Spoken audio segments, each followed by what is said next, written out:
Beshi. Ayan po ang message ng aking anak. Ayan po. O, tingnan niyo naman. With very, very sweet cakes. Anak, paikutin mo nga ang ating sweet cake. Ayun. Wow, dahan-dahan lang.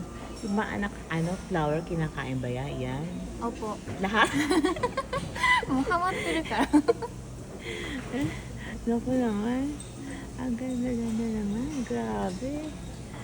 Alam niyo po, nandito po kami sa 4th floor. Habang kumakain po kami ng sweets dito, ayan, nakikita niyo naman yung table po namin. Nandito po kami, nakikita niyo yung magandang views na yan, ayan po, ayan, ang magandang views. Ito lang po kami sa gilid, habang kumakain ng sweet with nice view. Sige po, saka with beautiful dry flower.